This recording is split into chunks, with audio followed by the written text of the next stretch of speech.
Welcome to Ecology. Ecology is one of my favourite parts of biology course. It's really nice and applied. It's looking at the world around us, looking at the plants, looking at the animals, and looking at how they interact and relate with each other and how they interact and relate to their environment. This first chapter of ecology has a fair few definitions in it, which can seem a little bit theory laden, but hopefully they'll become clearer as we look at all the different examples of them. So, ecology, what is it? It is the study of the relationships between plants and animals and their environment. Next definition, the biosphere. So the biosphere means all the parts of the earth that have life in them. So the obvious ones would be on land, in the sea, right down to the depths of the ocean. Possibly less obvious ones that you might not think about would be in the air and in the atmosphere, or even in volcanoes. You can find life in very unexpected places all over the earth, but all of those different parts of the earth that contain life and that can support life are called, collectively put together, the biosphere. So if the biosphere then is the parts of the earth and the atmosphere in which life exists, how do we break that down into more manageable chunks to study it? So ecosystem then is our next definition, and that is a group of organisms and their environment in an area. So our world is divided up into ecosystems. It could be argued that the whole world, the whole earth itself, is a massive ecosystem, but it's subdivided into smaller ecosystems like your tropical rainforest, your deciduous forest. Ireland technically is a deciduous forest, although there isn't that much forest to be seen anymore because of all of our agriculture. Grassland, marine and freshwater. So all of these are regarded as ecosystems. Now, still, when you think about it, an ecosystem is probably a fairly big environment. If you look at this diagram here of marine ecosystems, you're talking about everything in the sea, from down along the seabed up to all the different layers and all the organisms that live there, all the plants that live there, and all the animals that live there, right up to the top of the sea. So that's still, if you think of all the seas in the world as one big ecosystem, that's still a fairly huge unit of study. So we actually break it down even further into what is called a habitat. So a habitat is like a chunk of an ecosystem. It's a small, more manageable part that we can study. And the definition of habitat is the place where an organism lives. Examples of habitats then might be just one lake or a seashore or even a section of seashore. A garden, your own back garden, is a habitat. A bog, or even smaller than that, just the hedgerow in your garden, so literally just the hedge, would be considered a habitat, and it would have lots of different organisms living in it. So then, to look at the organisms, there's a few words that are a few terms that relate to the organisms. The first one is a community. So the community is all the different organisms that live in a particular habitat. So if we were talking about the hedgerow, we'd be talking about the birds that live in the hedgerow. We'd be talking about the woodlice that live in the hedgerow. We'd be talking about the actual trees that make up the hedgerow. We'd be talking about the little plants that grow in under the hedgerow, maybe your little bluebells or your nettles or whatever. So the community is every different random thing, all the different organisms that live in the hedgerow. And the definition is all of the different populations of plants and animals that live together in a habitat, which brings us to our next definition, which is population. A population means the members of one species living in a particular habitat. So you might talk about all the animals and plants in a hedgerow as the community, but if you were talking about a population, you just say the population of blackbirds in that hedgerow, or the population of hawthorn trees in that hedgerow. So it's one species. It's almost exactly the opposite of what you might expect it to be. When we think in normal terms, we think of a population as the whole population of Ireland, whereas a community is a small local thing, but it's actually the opposite in that the community is the bigger entity here and the population is the smaller one. it's just referring to one species, whereas community is referring to lots of different species. Okay, so here's an example of a habitat, a garden habitat. So we can see here that we've lots of nice organisms in that habitat. You might speak about that garden habitat would be part of a bigger ecosystem. So it might be part of a deciduous forest ecosystem, like you find in Ireland. And then you get down to your habitat, which is this section out of it, this garden. And then you might talk about the community in the organism, or in the habitat. And the community is all the different organisms in that habitat. So the community means the thrushes, the ladybirds, the grass, the weeds, the caterpillars, everything that's in this habitat, all the different organisms. Whereas then you would talk about just the population of caterpillars in this particular garden, or the population of slugs living on your cabbages. So that's just talking about one species. Similarly, we could look at a seashore habitat, and we would talk about, when it comes to the seashore habitat, we'd be talking about a marine environment, or marine ecosystem, excuse me. And then we talk about the habitat of the seashore, which is that small chunk out of the ecosystem. We would talk about the community of all the different organisms here. So the community means the gulls, the crabs, the limpets, the seaweed, the tiny plants, the starfish, the mussels, and the humans. Every single one of them all together makes up the community in this seashore. And then you might just talk about the population of starfish and what's happening with them, or the population of mussels might be on the increase or decrease, or the gulls. So population means just one species.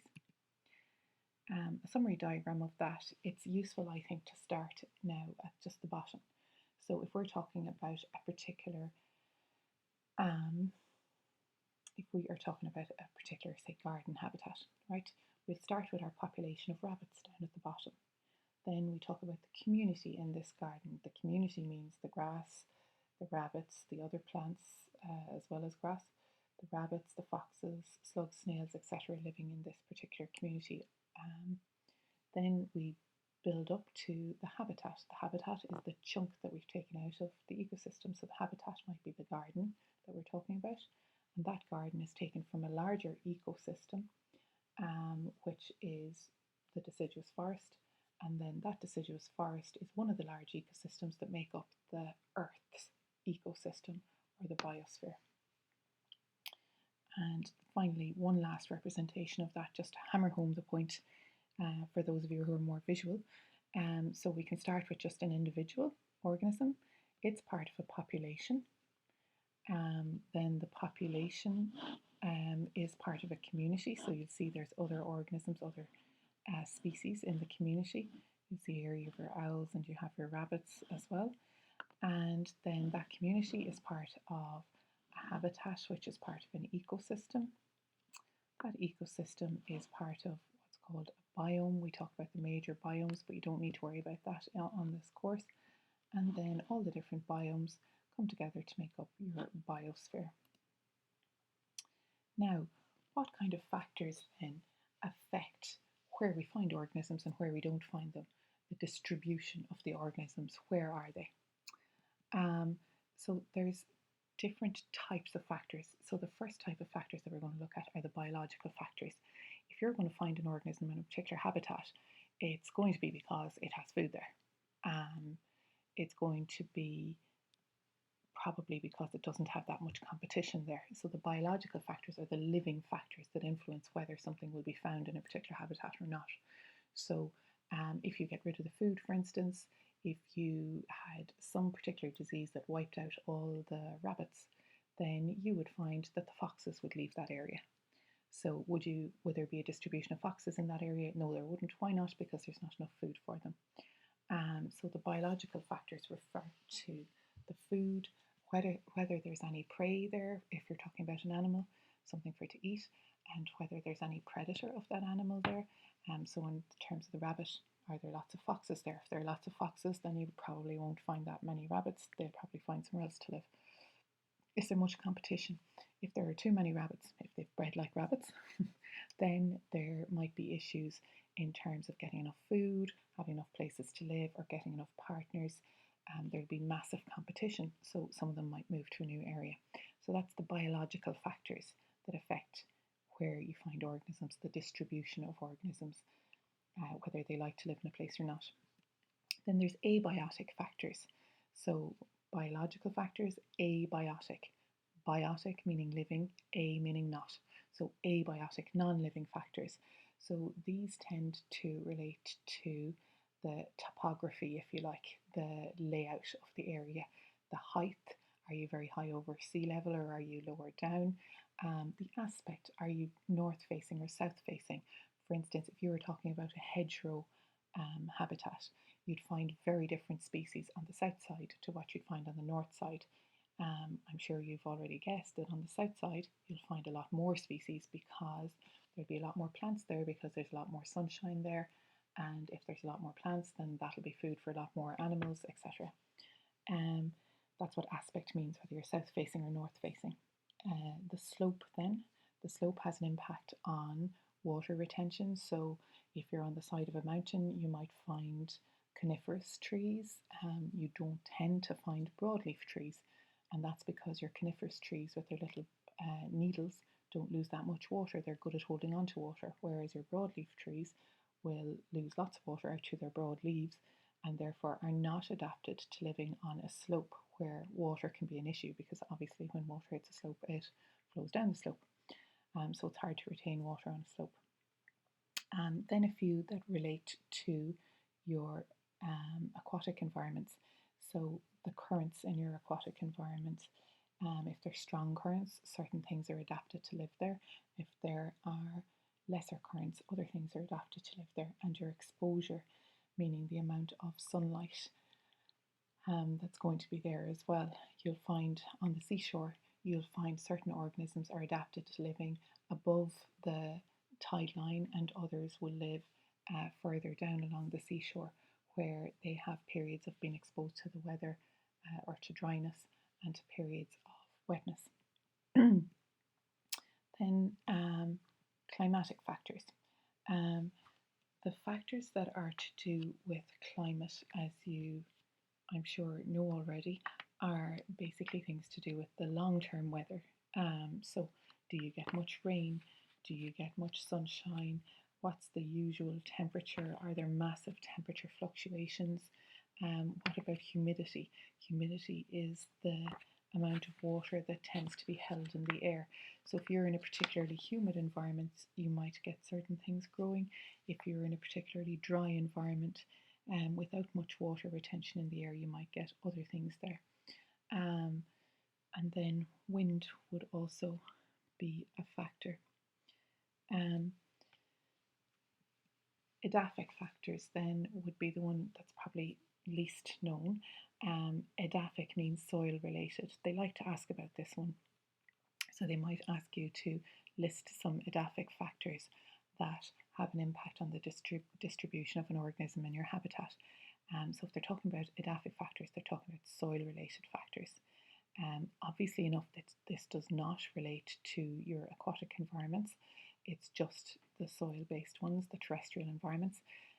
So the soil type, the water in the soil, the availability of the water, the drainage, the humus content of the soil. So if there's a lot of organic matter, that would be good food for certain organisms. The amount of oxygen that's in there. If you're in a waterlogged soil, you tend to get less animal activity under the soil than you would in soil that's well aerated. The minerals that are available, that'll have a big impact on what plants grow in your soil. And the pH of the soil, again, the pH affects the availability of the mineral nutrients and therefore affects the plants. And if you affect the distribution of plants, then you indirectly affect the distribution of animals because the animals are eating the plants. So those are your edaphic or soil related factors. The soil temperature is another one that I didn't mention there, which is a nice easy one to measure, which will come up in our third chapter on ecology when we're doing a habitat study. Then some of them you might have noticed as we went through here. So those were our 4 different types. So we had our biological factors, our abiotic factors, our climatic factors and our edaphic factors. But as we went through, you might have noticed that some of them are to do with just the water environments or the aquatic environments. And just to draw your attention to those examples would be the currents, the wave action, the salt concentration. So certain things are adapted to living in salt water and other things are adapted to living in fresh water. Examples would include your amoeba, if you remember, some of them have contractile vacuoles and they're useful for handling, excuse me, for handling osmosis. And then oxygen concentration as well. So if you have a fast flowing stream, you will have different organisms too if you have a slow flowing stream or a lake. Okay, now to leave those factors, we're going to move on to look at some food chains in a little bit, but before we do, we need to understand the word niche. So your niche in a broad kind of English sense would be your little groove. So if you carve out a niche for yourself in a particular market, you've carved out a gap for yourself or a role for yourself, you're fulfilling a particular role in the market. So it's similar in biology in that the niche is the role of an organism in the food chain or in nature. So if you're asked to describe the niche of an organism, you will speak about what its habitat is, and then you'll talk about food. So what does it eat? How does it get its food? Is it an omnivore? Is it a carnivore? Those terms are coming up later. Does anything eat it? So is it eaten by something? Is it a producer or is it a consumer? So that would be the niche of an organism. Where does it fit in your food chain or in your habitat? So let's look at the different types of niches, the different roles in a habitat or in a food chain. So the first role is a producer, or sometimes called a primary producer. And again, to go back to the business sense of things, if you're a producer, you're making a product, and that's the case as well in ecology. So these producers can make their own food. There's a word for that, which I've not written in fully here. I'm sure you are just screaming it at me now. It is autotrophic. So if something can make its own food, it's called autotrophic. And here, of course, we're talking about the plants. So the plants are the producers in our ecosystem. They're the ones that can make their own food through photosynthesis. All of the other organisms in the habitat then are dependent on the plants for their energy. So they're not called producers, they are called consumers. Consumers go out and buy things when you're talking about your business sense. So they're the ones that go out and consume the products or get the products from the producers. And it's exactly the same in ecology. So the consumers can't make their own food, and so they must consume or eat other organisms. And there's a word related to that from way back in chapter 1. And if the producers are autotrophic, the consumers are heterotrophic. Now, under the heading of consumers, you've 3 different types of consumers that you can have. The first one's called primary. These are like schools, basically, or the levels of education. So you have your primary consumers, first of all, and they're the next step in the chain after the plants. So these are the organisms that feed on the plants or the producers. We know about herbivores. They're animals that only eat plants, so they would be primary consumers. So would decomposers, which is one that you possibly haven't come across that much up until now. So decomposers are organisms that break down dead organic matter. So when plants and animals die, bacteria and fungi work on them to decompose them, to break them down. And they have a really important role in nature because they release nutrients into the soil. Detritus feeders, certainly one you're unlikely to have come up against before. These are organisms that feed on tiny little pieces of dead organisms, and an example of that would be your earthworm. So all of these are primary consumers. So they're the next step after the plants. The plants are the producers, and these are the first level of consumer. So if we move up along the food chain now, we'll get to what are called secondary consumers. So the secondary consumers eat the primary consumers. So we're talking here about our carnivores, animals that only eat other animals. like your fox, like your thrush, like your sparrow. Um, Scavengers as well, though, come into the heading of secondary consumers. These are animals that eat animals that are killed by other animals, essentially. Um, and then your omnivores, your omnivores also can come under this heading. They're animals that eat plants and animals. So they are secondary consumers as well.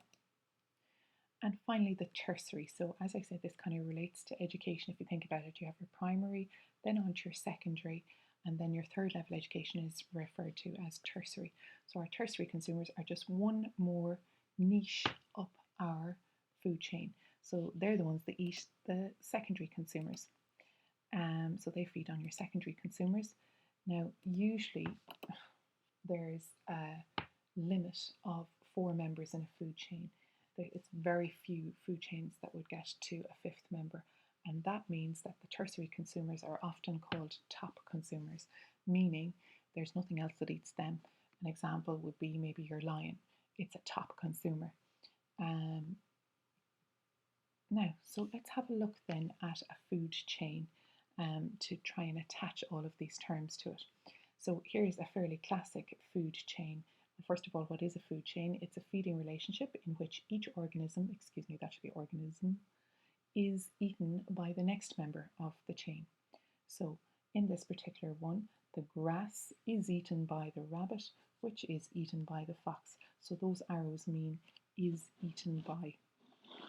And that's a very important phrase, is eaten by, because you will see people sometimes drawing food chains going with their arrows going in the wrong direction. So the grass has to be pointing towards the rabbit, and the rabbit has to have an arrow pointing towards the fox. Excuse me. So there's your grass, rabbit, and fox.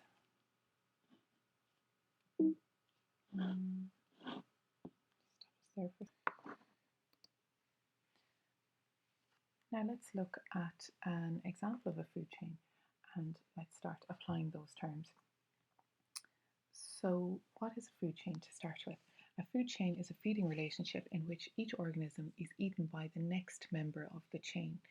And here's a fairly classic example and a relatively easy example to start with. We have grass, rabbit, fox. So what do these arrows mean? The arrows, first of all, have to go in the direction of your plant going onto the animal that eats that plant, and that going on to the animal that it is eaten by, because the arrow actually means the phrase is eaten by. So grass is eaten by the rabbit, which is eaten by the fox. I'm making a fairly big point of that because you'd often see people doing questions and putting the arrows going in the wrong direction.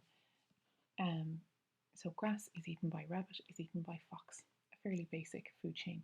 Now let's look at the terms that we've just covered and see how they apply to that food chain.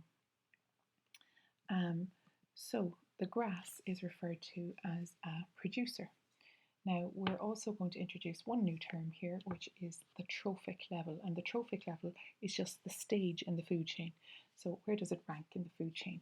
So the grass is the first trophic level. It's the start of the food chain, and it's a producer. Then we move up to our rabbit, and the rabbit is referred to as a primary consumer. And what trophic level is it on? What is its rank in the food chain? It's the second trophic level. That's its stage in the food chain. And now we go up to the fox. And the fox is a secondary consumer. We could also refer to it as a top consumer because the fox isn't actually itself eaten by anything. There's no arrow going from the fox. And it is in the third stage in the food chain, so it is in the third trophic level. Okay. Right, let's look at another example from the seashore. So if we start with algae, algae is eaten by the limpet, which is eaten by the starfish, which is eaten by the seagull. So let's have a look at a vertical representation of that. So starting it down at the bottom, you have your algae, what is their feeding role, or what's their niche in this? They're the producer, and they're at the first trophic level. Then moving upwards, we go to the limpet, and it's called a primary consumer because it's eating the plant, and it's in the second trophic level. Then we go up one more step to the starfish, and the starfish is an animal and it's eating an animal. So it's the secondary consumer, and it's at the third trophic level. And then the seagull. The seagull is at the top of this particular food chain.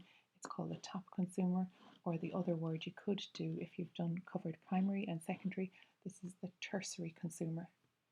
And it's in the fourth trophic level. That's the fourth stage in your food chain. Right, energy flow then in a food chain. If you think about a food chain and the energy in the food chain, all of that energy is coming from the sun. The sun is being used by, the energy from the sun is being used by plants to do photosynthesis. However, have you ever really thought about how much of the sun's energy is being used? Well, less than 1% of the sun's energy is actually absorbed by plants. Now, those plants then use that energy in photosynthesis, so they use it to make food for themselves. And when those plants are eaten by your primary consumer, so your herbivore comes along, your rabbit, if you think about the grass being eaten by the rabbit, that rabbit only gets 10% of the energy passed on to it, because 90% of the energy that that plant makes, it actually uses up in other processes in its own plant body. Then that rabbit gets that 10% of energy. That means he has to eat a fair few plants in order to get enough energy for him. But the rabbit then uses up some of that energy for heat. He uses up some of that energy for movement, for reproduction, for all the normal processes of life, even for digestion. So when the rabbit is eaten by the fox, the rabbit only passes on 10% of the energy to the fox. So what's happening here? At every step of this food chain, we're actually losing 90% of our energy. So just to recap, the sun is the source of all energy. The green plants then make their own food, which traps some of that energy, but really only less than 1%. The herbivores come along and eat the plants, and they get some of that energy, but what percentage? Only around 10%. The carnivores eat the herbivores, and again, only 10% of the energy is passed on because a lot of it is used for body processes. And that means that every single time you move from one trophic level to the next, or from one organism onto the next, you're losing 80 or 90% of the energy. And the implication of that is that because all of this energy is being lost as heat or used in reactions, the food chain cannot be very long. In fact, the longer the food chain is, the less energy that's available at the top trophic levels. So what does that mean? If you were to go to a fifth trophic level, there's really very little energy up there. And that means that the longer the food chain, the lower the number of consumers you get at the top trophic levels. Because there's not that much energy being passed on, that's not enough energy for many consumers. So your numbers, as you go up the food chain, your numbers of organisms are decreasing all the way up. Now there is an exception to that though, and the exception, can I even think of it?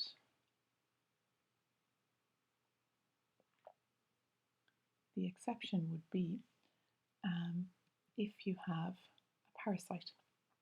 For instance, thousands of fleas can live on one fox. Why? Because the fleas are tiny. And if they're that much smaller than a fox, even though technically they're consuming little tiny bits of fox, there's loads of them and only one fox. That's going to come up again when we get on to the higher level stuff in ecology in the next chapter, when we look at pyramids of numbers. We'll return to this. Now let's move on to look at a food web. So a food web is when you join up two food chains, or more than two food chains, but a minimum of two. Here's an example of a food web Um, oops, here's an example of a food web taken from the seashore. Um, and the more observant among you may notice that I translated this from Irish and forgot to do algae. Anyway, so we'll start down at the bottom with our plankton and our algae. So these are our plants, these are our producers. We move up a level. So here we have our animal plankton, our mussels, our periwinkles, and our limpets. All of those are eating the producers. So what are they referred to? They're the primary consumers. If we move up one more level, all of these guys are animals, so our sea anemone, our starfish, our crab, and our whelk, but they're animals that are eating animals.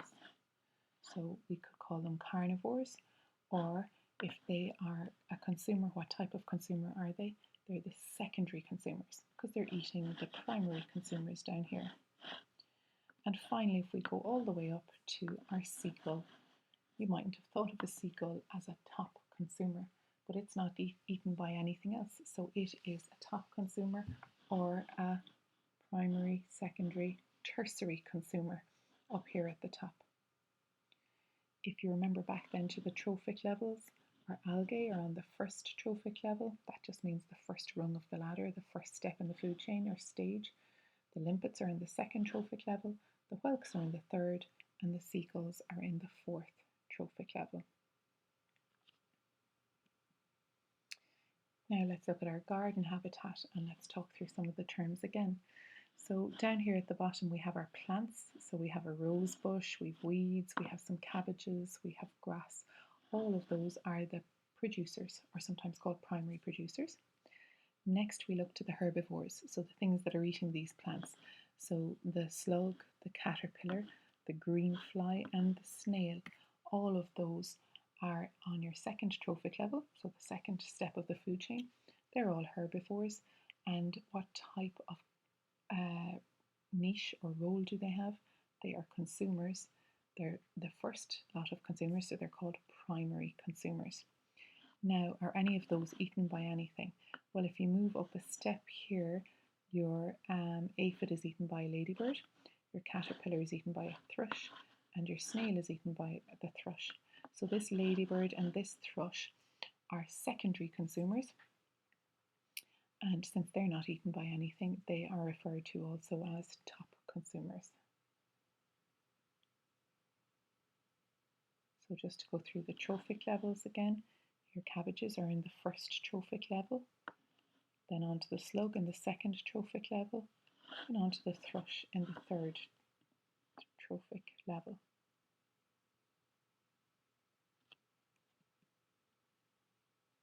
Seashore here, let's look again. We have a producer down here at the bottom. Our tiny plants are producers. Then we'll go on to our mussels. They're primary consumers. Starfish would be called secondary consumers. And the gulls are tertiary consumers or top consumers. Similarly, our seaweed here is a producer. The limpet is a primary consumer. The crab is a secondary consumer. And on to the humans that are tertiary consumers. First trophic level, second trophic level, third trophic level, fourth trophic level. Now we leave our food webs and we start to look a little bit at our nutrient recycling in an ecosystem. So there are two main cycles that we need to look at in terms of nutrients being taken out of the environment, used by organisms, and then returned to the environment.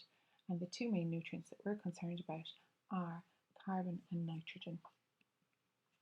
So what is nutrient recycling? It's when organisms take elements from their environment, use them, and then return them to the environment. The two important ones, as I just said, are carbon and nitrogen. So let's have a look first of all at the carbon cycle.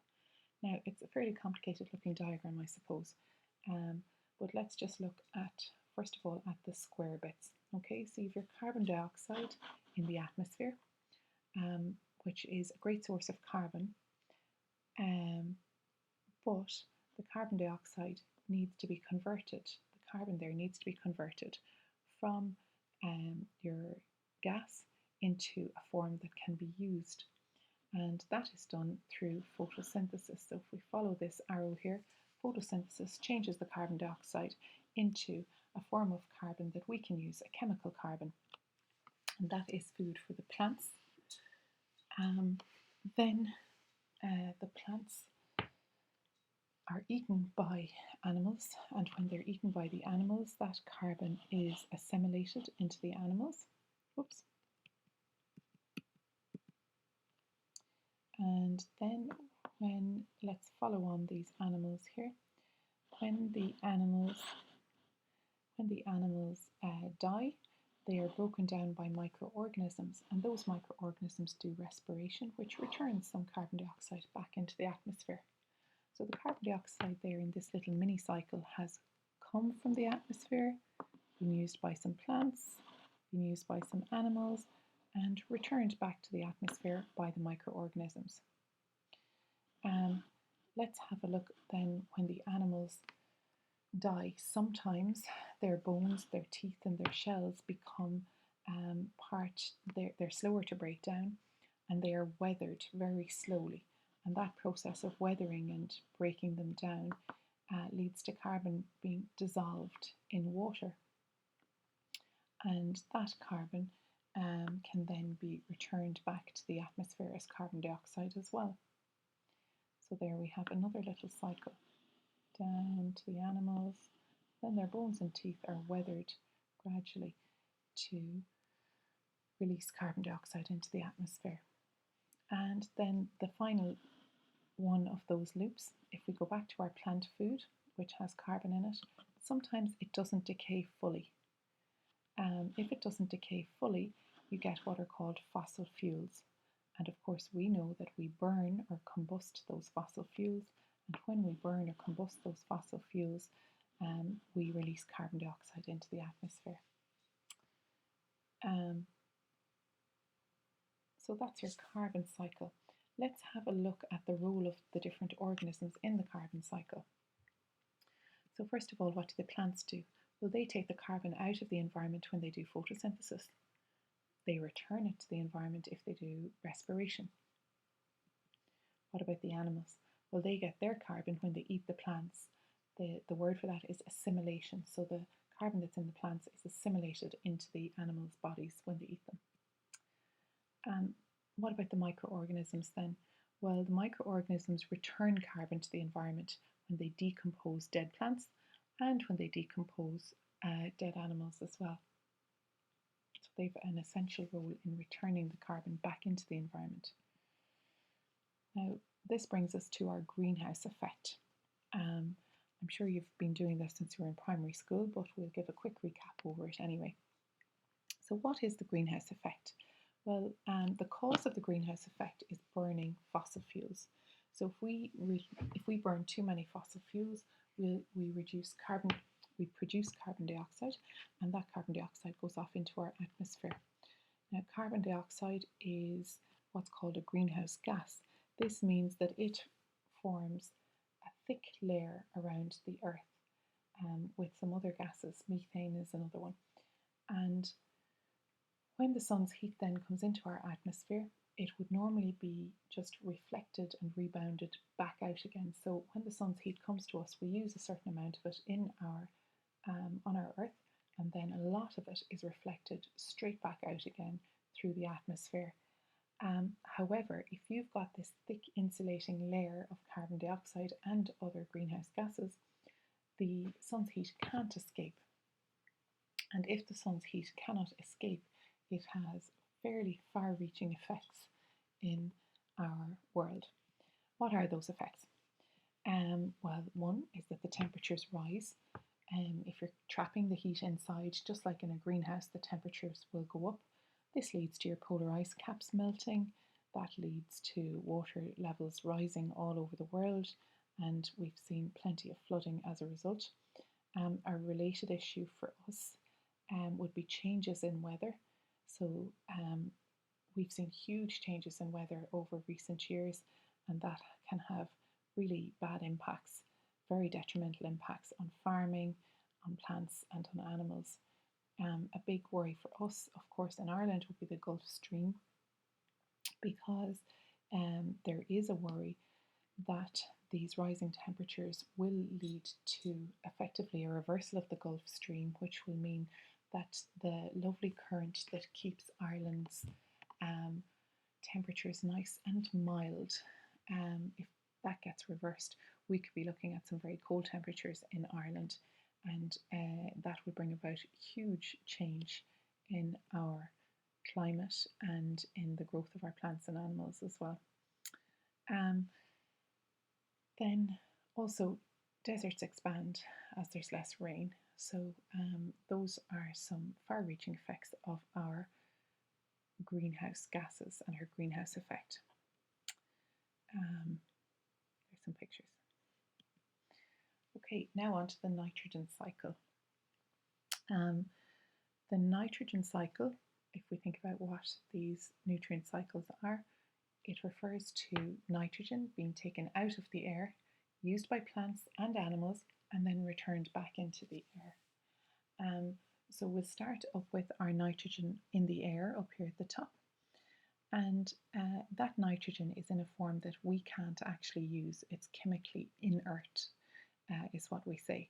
So the nitrogen needs to be converted into a form that plants and animals can use. And that form is nitrates. And we have some very helpful bacteria called nitrogen-fixing bacteria that live in the nodules on the roots of our legumes, our peas, our beans, our lentils, our clover that you will get in your grass mix. So if ever you're planting grass and you get a seed mix, you will probably get some clover in it as well as your ryegrass. And that clover has nodules on the roots that have these lovely nitrogen fixing bacteria in them, which means that your clover will fix the nitrogen. It'll take the nitrogen that's inert, chemically inactive, out of the atmosphere, and it will change it into nitrates. And those nitrates, of course, are then absorbed by the plants and used to make plant protein. And when they are made into parts of the plant structure, that's called assimilating the nitrates.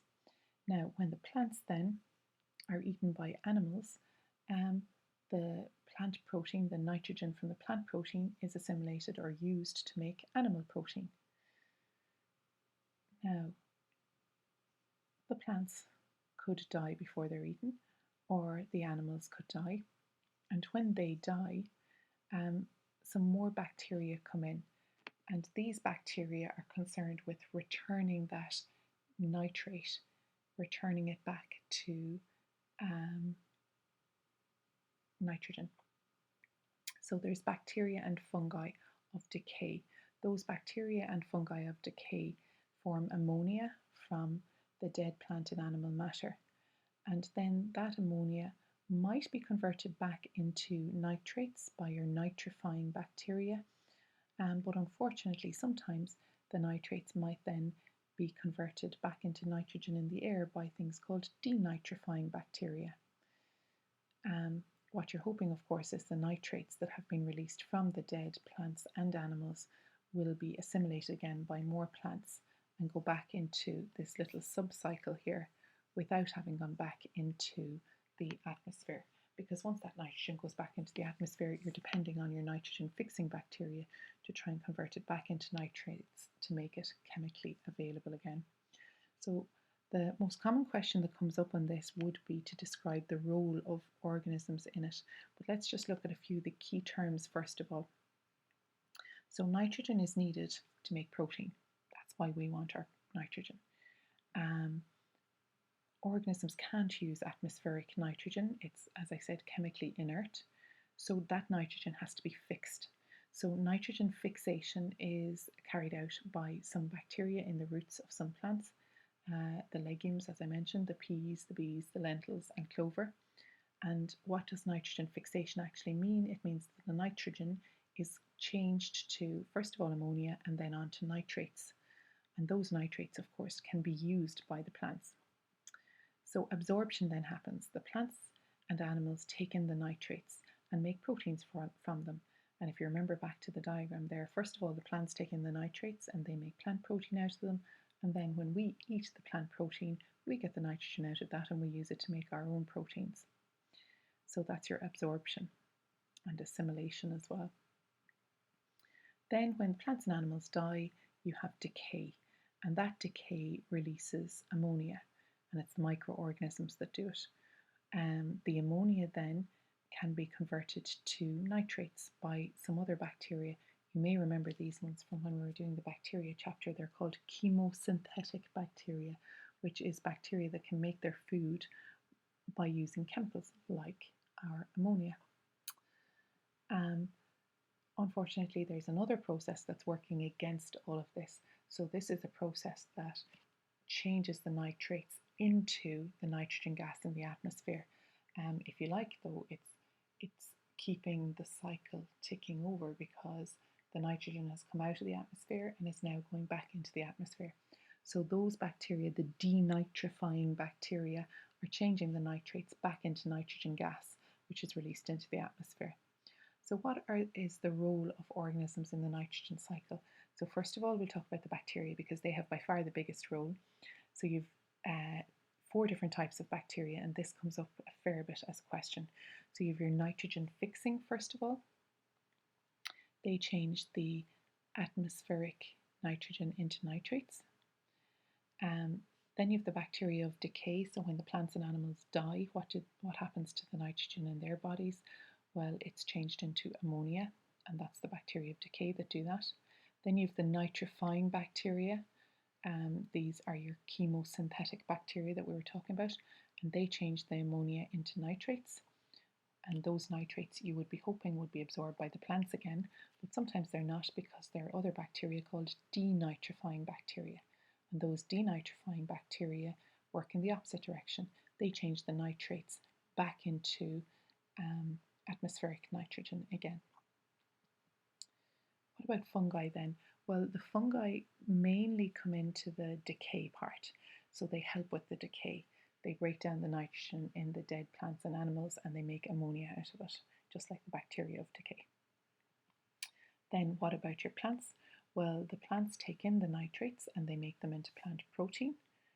And then finally the animals. When the animals eat the plants, they get the nitrogen out of the plant protein and they use it to make their own protein, so animal protein. So those are your 2 big cycles that you need to know, the nitrogen cycle and the carbon cycle. Now, the last section of this chapter looks at the human impact on ecosystems. So how do we actually have an impact on these ecosystems, on the plants and on the animals and on the environment around us? I suppose really the main topic that comes up under this is pollution. Pollution is any unwanted change in the environment, and a pollutant then is any substance that harms the environment. These can be domestic pollutants, agricultural, or industrial, and there are some examples. So under the heading of domestic, you'd have rubbish and household waste. Under the heading of agricultural, you'd have fertilizers, insecticides, pesticides, slurry, silage, etc.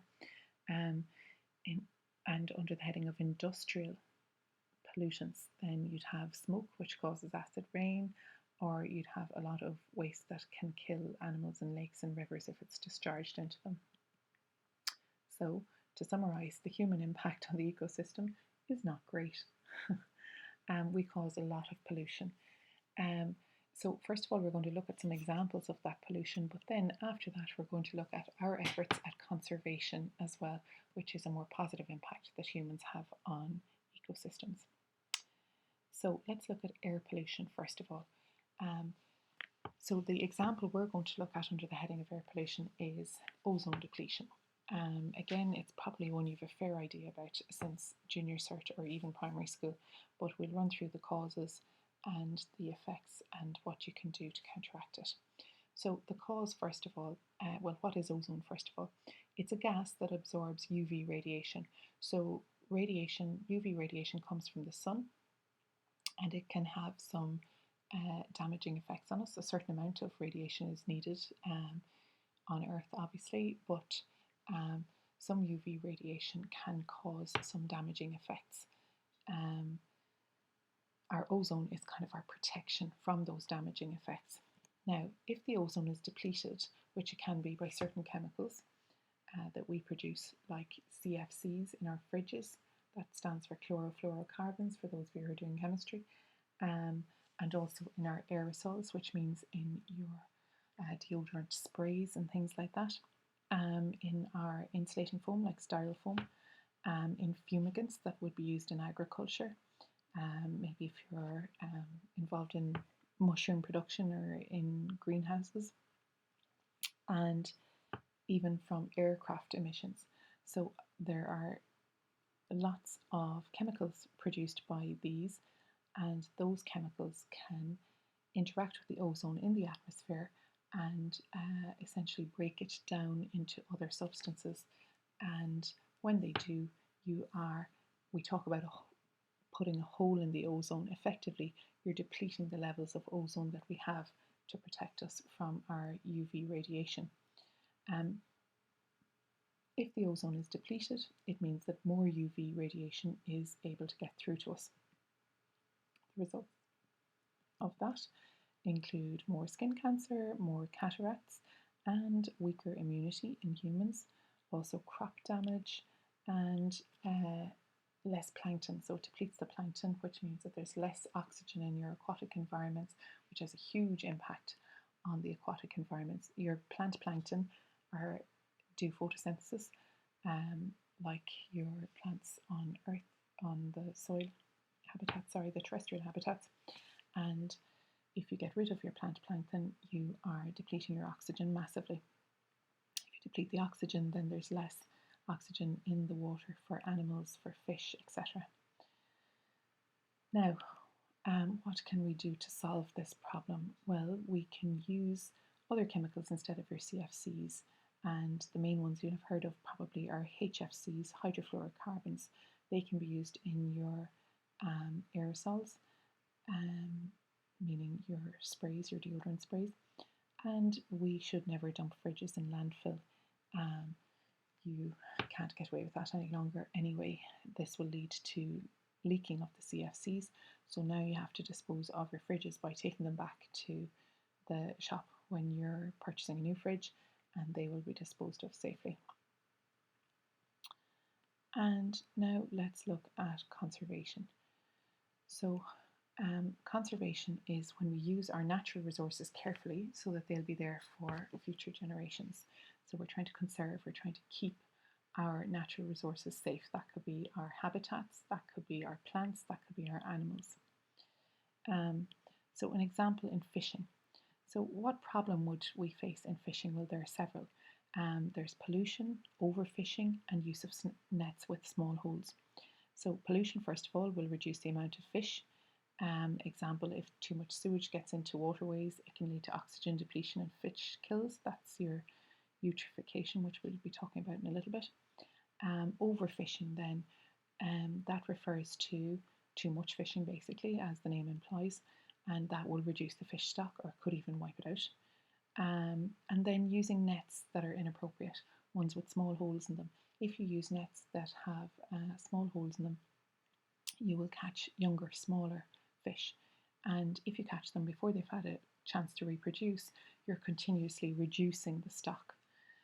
So those are some of the problems in fishing. What is the solution? Well, we attempt various things in an effort to conserve our fish. We monitor water quality, we check the equipment like the nets, we sample the fish stocks constantly to monitor their numbers. So what are examples of conservation here? Well, if we use nets with bigger holes, then the young fish can escape and they can survive to reproduce, and that'll keep the fish stock up. So we're conserving our fish for future generations. We have also introduced fish quotas. Unfortunately for Ireland, the idea of fish quotas came in the 70s from Europe, and at that stage our fishing industry wasn't very well developed. So we've conceded a lot of our territory to the likes of Spanish trawlers, who were just that bit further down the line than we were in terms of fishing. And so our quotas don't allow us to fully exploit really what should be a great natural resource around Ireland in our seas. Now, then we need to look at waste management. So we've now looked at an example of pollution. We looked at our air pollution, our ozone. We've looked at an example of conservation from fishing. So we looked at a problem in terms of reducing fish numbers, and we looked at the efforts to conserve fish stock. And now we're looking at waste management, and we're going to look at an example here from farming. So if we spread slurry and fertilisers on soil to provide nutrients, unfortunately, sometimes if there's rainfall after we spread it, some of that fertiliser or slurry gets washed into nearby streams or waterways. When the fertiliser gets into the waterway, it does exactly what it should do. It fertilises. It provides nutrients for the plants that are in that water. Those plants, and in particular the algae, which are very simple, basic plants, really flourish then. So you get what's called an algal bloom, which is a huge, huge rise in the amount of algae in that particular stream or waterway. Now, that in itself wouldn't look like a massive issue, except that algae are a very short-lived plant, or algae are very short-lived organisms, sorry. So when the algae die, they're broken down by decomposers. And loads of decomposers, loads and loads of bacteria break down these algae. And as they do so, they use up oxygen in respiration. If those bacteria use up all the oxygen in the water, there's no oxygen for the fish and the fish die. Now, how can we manage our farming waste better? Well, the simple solution is don't spread your slurry or fertiliser if it's raining. Only spread them when the weather is dry. That means that you won't have runoff into nearby watercourses. And if you don't have runoff into the nearby watercourses, then you have managed your waste and you have prevented pollution. Which brings us almost to the end of this first chapter on ecology. The last thing we need to look at are what are the problems with our waste disposal. So I'm referring here to domestic waste. So if we're getting rid of waste out of our homes, what are the problems with trying to get rid of it? Well, first of all, you can have some pathogenic microorganisms in them. Pathogenic means disease-causing microorganisms. There might be bacteria in our waste, which could get into the water supply if it happens to be dumped near water. There could even be toxic chemicals in the waste, and they could go into the water supply, which could have serious health effects for animals and plants and humans. There might be nutrients in our waste, which can lead to eutrophication, and eutrophication is what we were just looking at there, where you're enriching nutrients in a watercourse, and therefore leading to an algal bloom, which uses up the oxygen when it's being broken down. If we dump our rubbish out at sea, we can have sea pollution. And if we burn our rubbish in incinerators, they release noxious gases, poisonous gases into the atmosphere.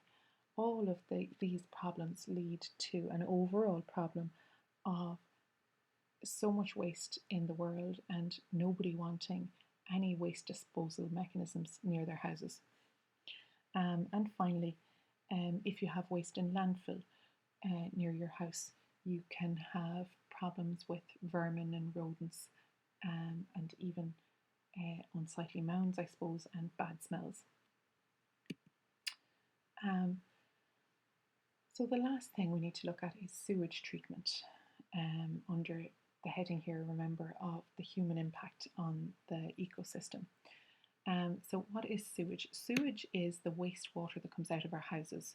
So it's the wastewater from the toilets, the sinks, the washing machines, etc. Our main issue is there's lots of nutrients in that. If you think of the fecal matter, it would have nutrients in it. If you think about the detergents, they'd have nutrients in them, they'd have minerals in them as well. If any of these were to be released straight into our waterways, you'd get eutrophication straight away. You'd get this too much nutrients into the water, algal bloom, broken down by bacteria. Those bacteria use up oxygen, no oxygen for the fish die. So what do we need to do? We need to treat the sewage so that it's safe to be released into the waterways. So once that wastewater comes out of houses, it is treated. And here are the stages in sewage treatment. Now, you'd be glad to know you don't have to go into much depth on these stages. So we'll start up here near the top. You will see that the first step is screening. So the water is passed through screens and that gets rid of any big stuff. Then we have settling, and it's left in a reservoir to settle, and some particles settle out at the bottom, whereas the liquid rises to the top and actually even overflows. And then we go on to look at settling tanks. And in the settling tanks, a flocculant is added, like aluminium sulfate. We don't need to go into that depth really in biology, but a flocculant is added to cause tiny little particles of dirt to clump together. And when they clump together, they settle out at the bottom of your settling tanks. Then it is filtered through beds of sand and gravel. Then it will go through a process of chlorination and may go through a process of fluoridation. We do fluoridate our water in Ireland, and then that water is ready to be sent to houses. Some of these steps might not be done straight away, in that it might be released into a water course first. So sewage treatment then has 3 different phases. The primary treatment, first of all, step 1, is a physical process. In this process, it is passed through screens and filters, and they remove large objects, and then it goes through settlement, where it's allowed to just settle in a large reservoir or tank, and the sludge comes out at the bottom, settles out at the bottom, whereas the liquid stays at the top. Then that brings us on to secondary treatment, and secondary treatment is a biological process. So here's where we involve our microorganisms. So the liquid part that was up at the top from stage 1 overflows into a large tank where microorganisms digest all the small tiny particles of waste. Then this is treated with chlorine to kill any pathogens. That means any disease-causing microorganisms. Then what happens to the sludge? It is put into a closed tank where other bacteria break it down, releasing, methane, which can be used as a fuel. And finally then to look at the tertiary treatment. So this third treatment is a chemical process. It isn't always done because it's quite expensive, but chemicals can be used sometimes to remove minerals from the water. And now that water is safe for being released into our waterways and going on to be used in homes. Now, the last thing that we need to consider is what can you do to reduce your waste at home? And this would come under the heading that we're all very familiar with at this stage of reduce, reuse, recycle. What do we mean by reduce? Stop buying stuff you don't need. What do we mean by reuse? Any of your plastic bottles or containers that you have can be used maybe as plant pots or used for art or something like that. And then recycling. If you have paper or glass or metal or plastic, they can be collected from you, they go through treatment, and then they can be made into new things. That is your recycling. Of course, you can also make compost from your organic waste, and that would reduce your waste production as well. And that is the end of our first chapter on ecology.